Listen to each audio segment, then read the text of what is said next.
Assalamualaikum warahmatullahi wabarakatuh. Waalaikumsalam warahmatullahi wabarakatuh. Assalatu wassalamu ala asyrofil anbiya'i wal mursalin wa ala alihi washabihi ajmain amma ba'du. Yang terhormat Ibu Mary Haryati selaku dosen lampu mata kuliah pengembangan bakat dan minat yang mana pada kesempatan hari ini tidak bisa hadir, dan yang terhormat teman-teman yang akan saya hadir. Baiklah, di sini saya Akhilani Mariani. Di sini saya akan mempresentasikan tentang dasar-dasar pengembangan kreativitas anak. Baiklah, untuk materinya itu yang pertama ada pendekatan 4P, yang kedua ada faktor pendukung dalam menghambat, dan yang ketiga ada manfaat kreativitas dalam kehidupan anak.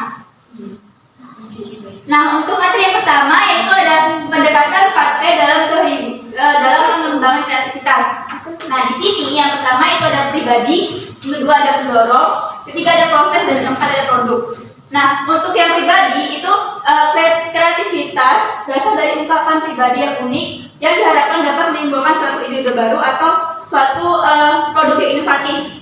Jadi di sini kita sebagai guru kita terus memberikan wadah supaya apa? Supaya anak-anak ini, yaitu anak-anak didik kita, yaitu bisa mengembangkan kreativitas anak, yaitu dari berupa keunikan tersebut. Nah, ini diharapkan si anak tuh bisa kayak mengembangin bakatnya dia tuh. Misalnya kan dia punya pikiran membuat ini dari keunikan dia kan, otomatis dia akan membuat suatu karya. Nah, yang kedua itu ada pendorong, di mana pendorong ini dibutuhkan dorongan dan dukungan dari lingkungan berupa apresiasi, pujian, atau penghargaan gitu.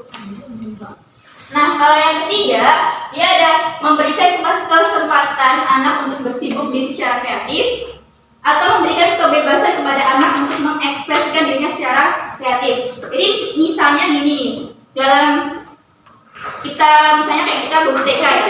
Misalnya pada hari itu temanya tentang tumbuhan. Nah, di sini kita tuh membebaskan si anak untuk menggambar suatu tumbuhan. Jadi terserah dia mau gambar daun atau pohon gitu. Karena dengan kebebasan itu si anak akan kreativitas anak itu akan berjalan. Nah, yang keempat itu ada produk, di mana kondisi untuk menciptakan produk yang kreatif itu ada kondisi pribadi dan lingkungannya, di mana dari kedua kondisi itulah yang mendorong si anak untuk menimbulkan kreativitasnya. Nah, materi yang kedua itu ada faktor pendukung dan penghambat perkembangan kreativitas. Nah, yang pertama itu ada faktor pendukung. Nah, di faktor pendukung ini dia itu ada dua faktor, yaitu faktor internal dan faktor eksternal. Nah, untuk yang faktor internal dia itu faktor internal, faktor yang berasal dari dalam tubuh. Nah, di sini yang pertama ada keterbukaan terhadap pengalaman dan rangsangan, yaitu keterbukaan si anak dalam rangsangan dan pengalaman dalam mengembangkan kreativitas itu. Yang kedua ada keterbukaan terhadap pengalaman. Nah, di sini si anak tuh memiliki kemampuan dalam mengelola pengalaman di hidupnya ya. Dia bakal mengelola pengalaman itu dengan lulusan, tidak kaku gitu. Nah, untuk yang ketiga itu ada evaluasi internal, di mana evaluasi internal ini yaitu kemampuan si anak dalam menilai suatu karya orang. Misalnya, gambar kamu jelek, gambar kamu bagus gitu.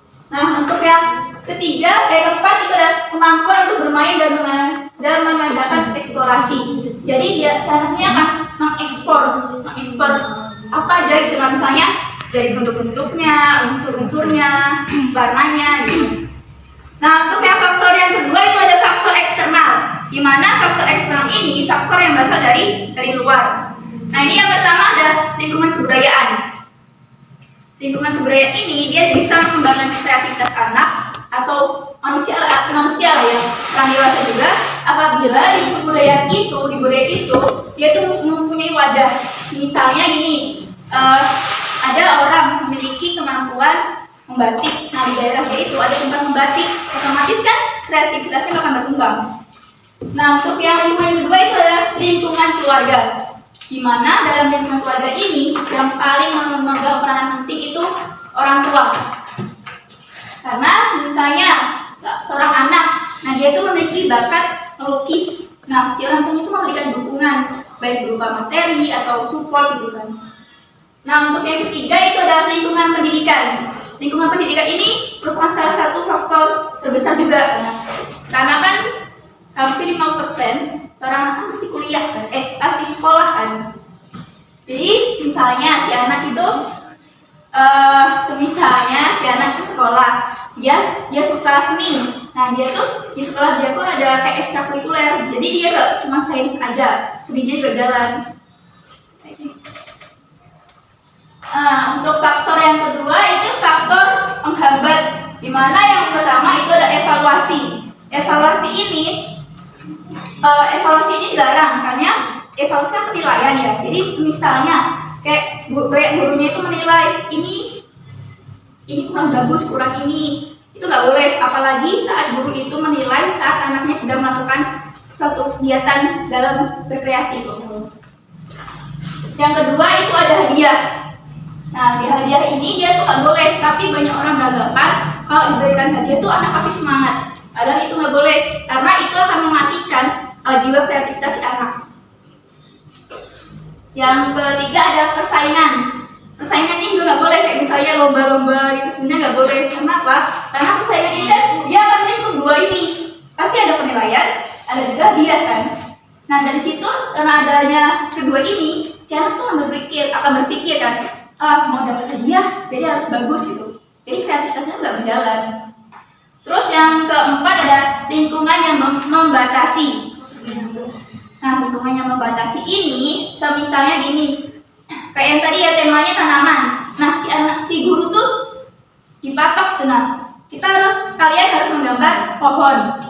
Sedangkan si anak nggak suka pohon gitu kan. Harusnya itu tuh sesuai dengan kesukaan si anak.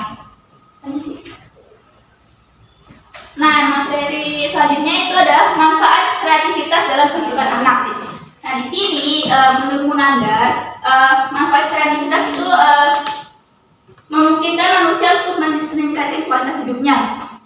Dalam era pengembangan ini pasti kan butuh sumbangan ide-ide kita kan, entah itu dari ide-idenya atau produk-produk kita atau teknologi kita. Untuk materi yang selanjutnya itu ada alasan kreativitas perlu dipupuk sejak dini. Nah itu yang pertama, dengan berkreasi orang dapat perwujudan diri. Yang kedua, kreativitas atau berpikir kreatif sebagai kemampuan untuk melihat bermacam-macam kemungkinan yang penyelesaian terhadap suatu masalah. Yang ketiga, ada bersibuk diri secara kreatif, tidak hanya bermanfaat bagi diri sendiri atau lingkungan, tapi juga bagi individunya itu. Yang keempat, kreativitas yang memungkinkan manusia meningkatkan kualitas hidupnya. Nah, kesimpulan dari materi saya tadi itu bahwasanya 4P itu ada 4P itu ada pribadi, pendorong, proses, dan produk. Sedangkan untuk faktor pendukung itu ada faktor pendukung dan faktor penghambat. Nah, faktor pendukung itu kan kayak dijelasin tadi, ada internal dan eksternal. Nah, terus kreativitas itu perlu dipupuk sejak dini supaya si anak didik kita kelak itu bisa membuka lapangan pekerjaan. Jadi dia tuh gak cuma yang kayak konsumen menerima aja atau kayak orang yang mencari pekerjaan aja, gitu. Tapi dia bisa membuka suatu usaha baru. Baiklah, itulah presentasi dari saya. Saya akhiri. Wassalamualaikum warahmatullahi wabarakatuh. Waalaikumsalam warahmatullahi wabarakatuh.